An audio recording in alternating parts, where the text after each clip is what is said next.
Hi everyone and welcome back to your weekly installment of the Reserve List Top 10. These are the hottest selling cards on the Reserve List from June 28th to July 5th of 2025. Just how affected are cards right now because of new upcoming sets? Let's find out together.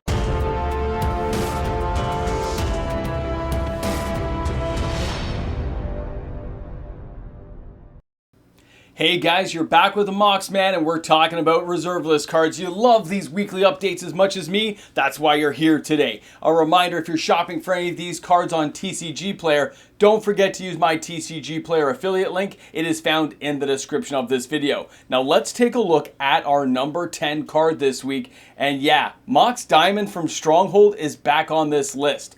Now, it's not at an all-time high. At $734.99 per near mint copy, this one's still about $150 away from the all-time high. But this thing has been cruising at higher altitudes, and that's due to its playability in multiple formats. 29 sales this week equals out to $21,000 in total sales action. And although this card is kind of stagnant on where it's moving in the market right now, it's still not losing any ground either, and the sales are slowly piling up. Will this mean that we are going to see a card start rising in value, or is this card going to stay put? That's what players are kind of wondering right now in the market space. Is it going to be in your best interest to hang on, or is something different going to happen later on that makes it worth your while to get in on this card earlier? I mean, this is one of those cards that can definitely spike to above the 2,000 range over time, and that's because of its unique playability. It goes into any deck that needs land, and that's where that card is. Let's go ahead and dive into our number 9 card this week, and it's Copy Artifact from Revised Edition. Now again, this is another one that's off of its all-time high, but at number 9 with 31 sales, that's still $2,500 of total sales action. The ability of the card and the cheapest form of it ever existing means you're not likely going to ignore this card for the long run. Even though it's going down, we do see people taking a nibble here and a nibble there just to kind of rack 1 or 2 copies up for their collection, and that's just due to its playability. It fits in really good in Commander decks, and a lot of Vintage and Legacy players love to use cards like this, of course. Now, let's not forget how many reprints this thing has had, but that doesn't seem to do anything for the playability factor of this card, and as these copies leave the market space, well, you're left wondering how many are really going to be out there in the long run, how many get returned, and how high can this card really go? Now, for our next card coming in at number 8 this week, we're talking about Scorched Ruins from Weatherlight. Now, this is all based now on the Eldrazi that we saw coming around again inside of Edge of Eternities. Because of that little snippet of information, a little spoiler here, this is how the reserve list can start, really start jumping ship and doing some crazy stuff. Now, Scorched Ruins at 34 copies really doesn't seem to be breaking anything down for you, but let's face facts. This card has been a lot higher, and it still can go a lot higher. Its ability to tap for 4 mana, no matter the drawback, means this is one of those cards in the long run you do want to own about 4 copies just to say you at least have a play set for future use. Later on, if this card goes to the $200-300 level, we go to City of Traders type way, well, a card like this just isn't going to be as affordable for players. So do you want to pay for one later when it's super expensive, or get one when it's sub $80 and get a near mint copy for its future, flippability and like? I say get it now while you still can, assuming you still need a copy. Now let's go ahead and take a look at the next card, because we're going back to Revised, because this is Fork. A little bit of a surprise to see it on the list this week. It is an average price of $35, of course. And when we look at this card in the number 7 positions and see it's at 35 sales, that's only $1,225. It's not a massive amount of money, but it's enough to kind of make you sit there and go, Fork is one of those cards that you probably already had 4 copies if you've been around the game a long time. And a lot of decks do like to use it, especially in Commander. And I look at this one, and myself coming back in the days of Time Walk, Fork, rehashing this over and over again as a combination, using things like Time Twister to regurgitate the same idea. This is one of those fan favorites a lot of us remember back in the day. And a lot of new players probably never even heard of this card. Although there are different iterations of the same kind of playability factor, just not quite as unique as Fork itself. As with all reserve list cards, they do something and they do it very well. Now, for our next card coming in at number 6, it's the Academy Rector, jumping back in from Urza's Destiny. Now, this card's at $79.63 per copy, and you can see at 38 sales, that's not a massive amount, but it's still $3,000 of sales action, and that's because this card's losing value. People have backed out of this one. They either had more copies come to market than we needed at the time, and that has brought the price back down to a little bit more of an attainable level for a lot of players to enjoy. Now, myself, Academy Rector, I don't need to buy any. I've got enough in my hands. I got 4 plus a couple inside deck, so I feel pretty confident that I myself, the Moxman, don't need any. But I look at other players out there, and we've seen where this card can go because of these new enchantments coming around. Being able to go back into your deck, take an enchantment after this thing leaves play, and then just putting it directly into play is just insane considering how powerful so many enchantments are nowadays. It's not like an Underworld Dreams from back in the 90s. These things are game-ending enchantments now. For our next card, we got to talk about Lake of the Dead. This is the same as Scorched Ruins, coming to us from Alliances, $87.52 per near mint copy. This one's been as high as $300 back in the spikes of 2021, but now at 48 copies and $4,200, that's still a lot of money, but it's not an insurmountable amount for a lot of players to get in there. Let's not forget the iconic artwork and, of course, the Eldrazi conversation coming around again. This is one of the cards you probably don't want to ignore if you don't own one.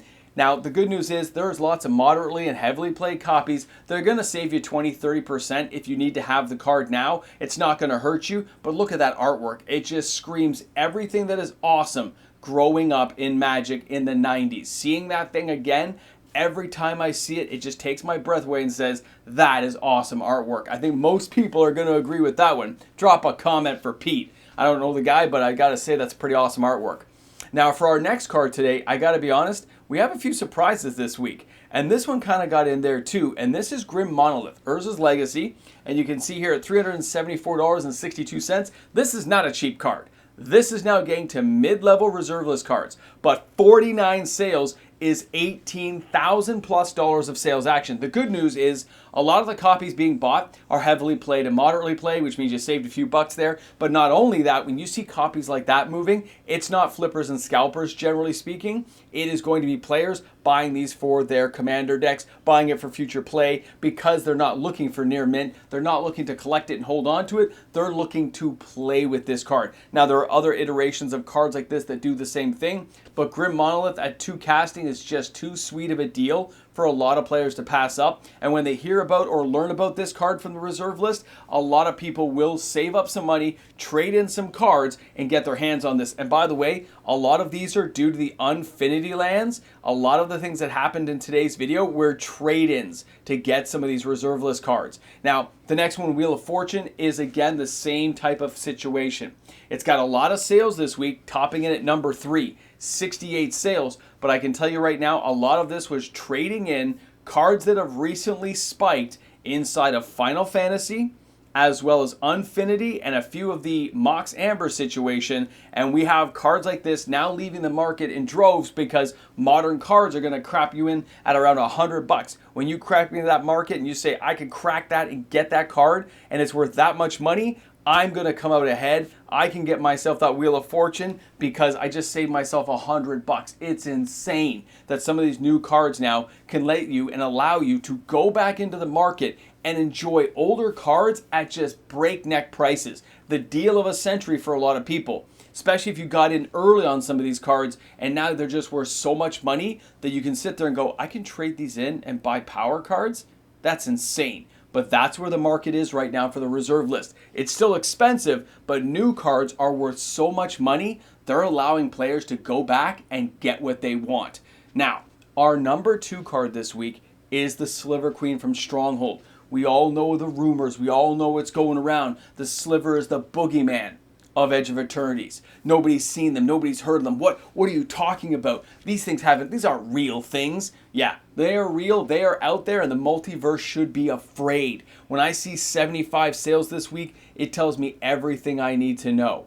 Players buying this card right now are mainly buying light played copies, and they are happy to be able to get in there at the ground level. Now, the good news is, this card is not going to stay at a real high. This is an interest because of a market spike based on the cards coming in from Edge of Eternities. Cards like this do not hold about a year and a half out at most. Most times it's actually 6 to 9 months. So this card will settle back down and allow a lot of players to get in there and enjoy copies at a better price point if you don't need to have it instantly. If you're willing to wait and build it up, you're going to be fine hanging in there to get this card. Now, it's time to talk about the number one card this week. The number one card is something I didn't think was going to be here, but it's back again, and it actually makes a lot of sense. So our number one card this week is going to be Replenish Urza's Destiny. Now, of course, just a month and a half ago, this thing was at an all-time high of 155 bucks. It's at $133 per copy. It sold 81 copies, or $10,700 worth. Most of the copies leaving the market are moderate, light played, and near mint. They're kind of an even spread in this case, and there's a lot of value with this one, so pay attention, guys. This is one of those cards that a lot of players are hoping to get their hands on. The fact that Replenish brings all your enchantment cards back from the graveyard and resurrects all of these enchantments means nowadays with all these crazy Final Fantasy amazing cards, bringing back all these creatures like the Summoned Titan and Behemoth and all these great guys, it just tells you where people are at. They recognize cards like this are going to have longer term value based on the evolution of Magic the Gathering.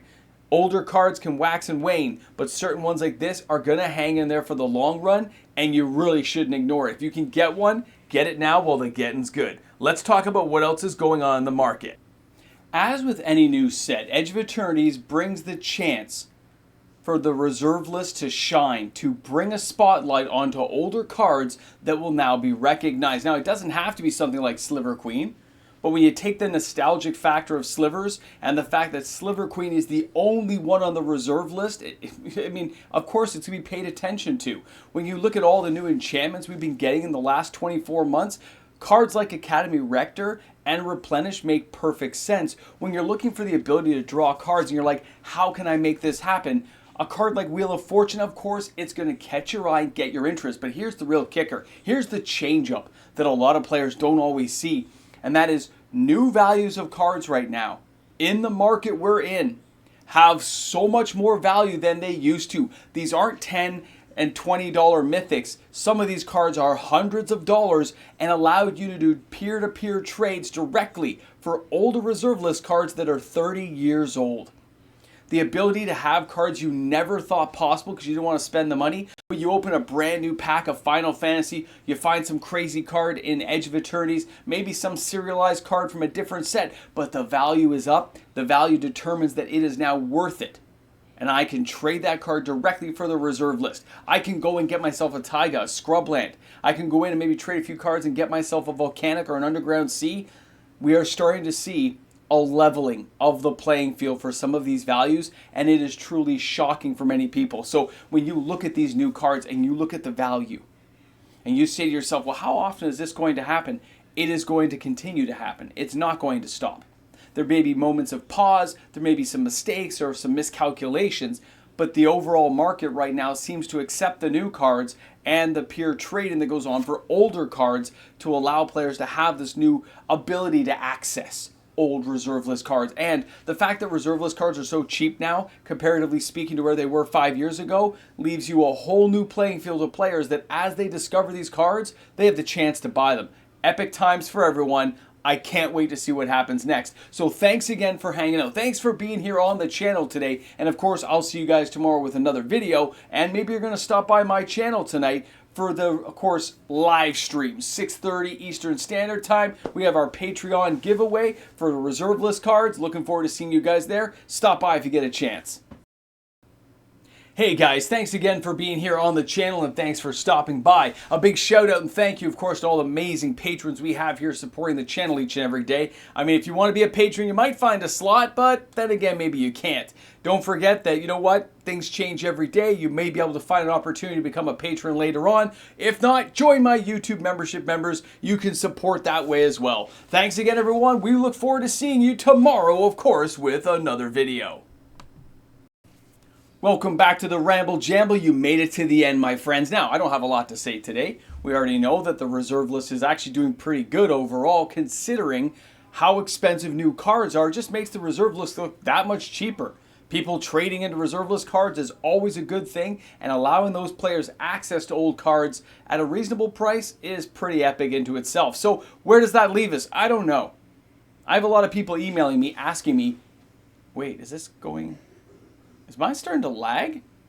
Hey, I don't know if it's lagging or not, but this is a ramble jamble. I can't do anything about it, boys and girls. Whatever happens here at this point stays. It looks like it's lagging. Anyway, I guess I'll get off here in case something's going wrong with the computer. But what can we do? This ramble jamble's over. Brought to you by something going wrong? I don't know.